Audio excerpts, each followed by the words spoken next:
Ravens fan, the outrage in the locker room is massive. Rashad Bateman couldn't hold back and spoke out about Lamar Jackson's MVP snub, exposing a truth that many wanted to keep hidden. How can the best quarterback of the season lose the most important award in the NFL? Something doesn't add up here, and Bateman hinted that this decision might have been influenced by factors no one expected. Was Lamar robbed? Did league politics play a role in this outcome? Stick around until the end because this controversy is just getting started, and what we're about to reveal might completely change the way you see this award. Go Ravens! Imagine watching a player dominate the entire season, being named the best at his position, only to lose the MVP award. That's exactly what happened to Lamar Jackson. He was selected as a first-team All-Pro, a recognition that historically goes hand in hand with the MVP, since both are voted on by the same panel of experts. Yet, somehow, those same voters decided to split their votes, allowing Josh Allen to take the award. This raised a huge question. How can a player be considered the best in his position but not the best in the league? The math simply doesn't add up, which is why the outrage is growing. The decision caught everyone off guard. Ravens fans were already celebrating what seemed like Lamar's third MVP win, especially because All-Pro selections and MVP votes typically align. But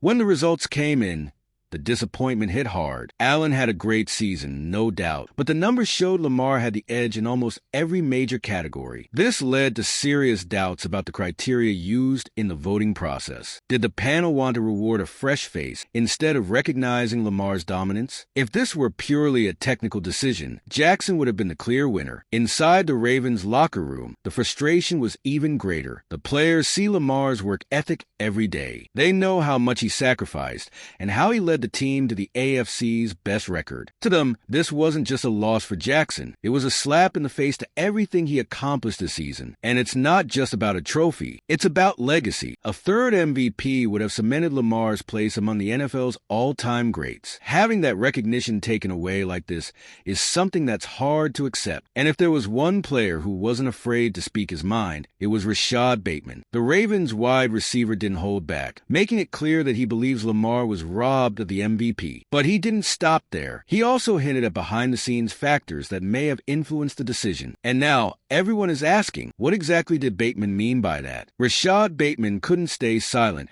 after seeing Lamar Jackson lose the MVP in such a controversial way. In an interview with NBC Sports, the Ravens wide receiver was blunt. He was robbed, and he didn't say it lightly. Bateman made it clear that it makes no sense for Lamar to be named first-team All-Pro and still lose the MVP. If the experts themselves recognized that he was the best at his position, how could they turn around and give the most valuable player award to someone else? This inconsistency is what frustrated Bateman and many others in the Ravens locker room. But he didn't stop there. Bateman also suggested that the voting may have been influenced by behind-the-scenes factors. This comment opened the door to countless interpretations. Was there pressure to give the award to someone new? Were the voters simply tired of rewarding Lamar? No one knows exactly what Bateman meant, but his words only fueled the controversy. And when a player speaks out publicly like this, it usually means the frustration had already been building up inside the team for a long time. Bateman's comments also reflect the feelings of the entire Ravens roster. They watched Lamar dominate game after game, carry the team through tough moments,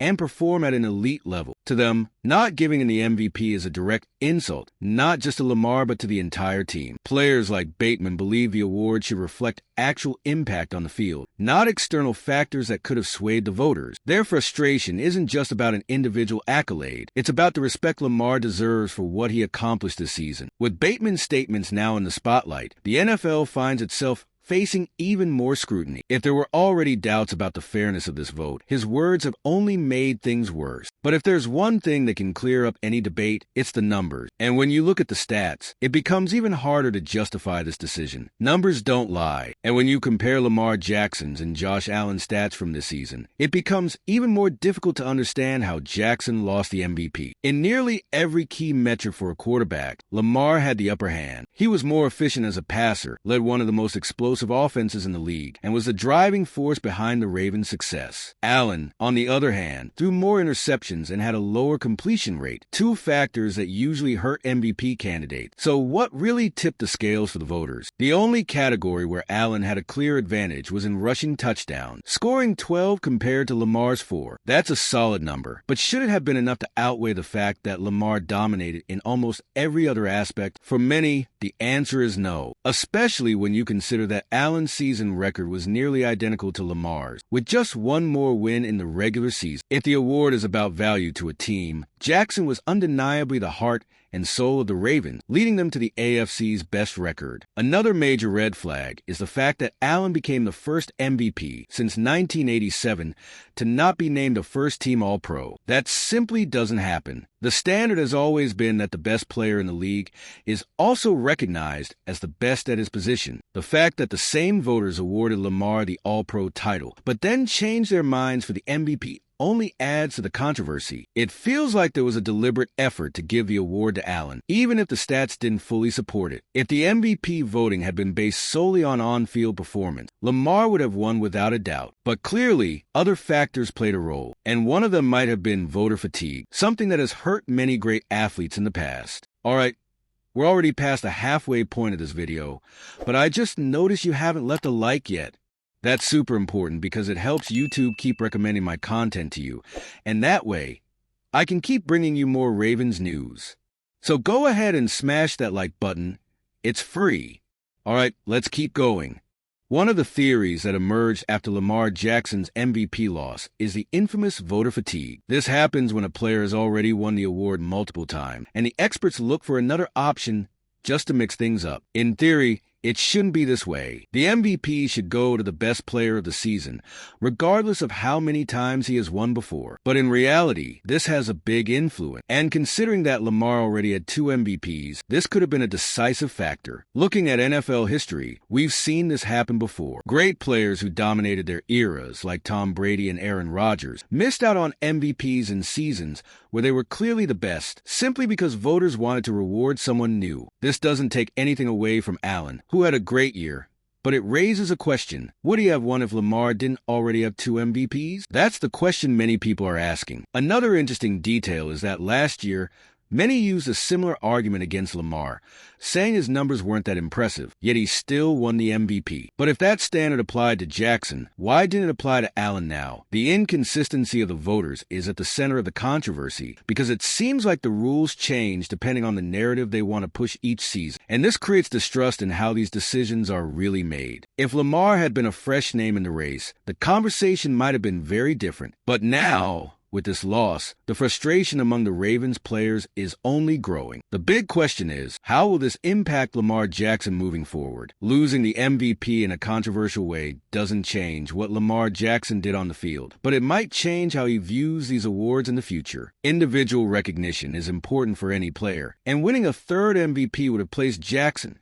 in a historic tier within the NFL. Now, without that trophy, the feeling of injustice might serve as fuel for him to come back even more determined next season. Within the Ravens, this situation could be used as extra motivation. The frustration inside the locker room could turn into an even greater desire to prove that Lamar was, in fact, the most valuable player in the league. And that means we might see an even more focused Jackson, aiming to lead Baltimore to the Super Bowl and silence any doubts about his impact on the team. If the voters didn't want to recognize him now, he might make sure they have no choice in the future. Moreover, this controversy could force the NFL to reconsider some of its voting criteria. The inconsistency between the All-Pro and MVP awards has exposed a flaw in the system, and many believe changes need to be made to prevent this from happening again. If the same voters are selecting both awards, how can there be such a major discrepancy? This debate will continue and could lead to changes in future votes. Regardless of what happened, Lamar Jackson remains one of the best players in the NFL. But now, with this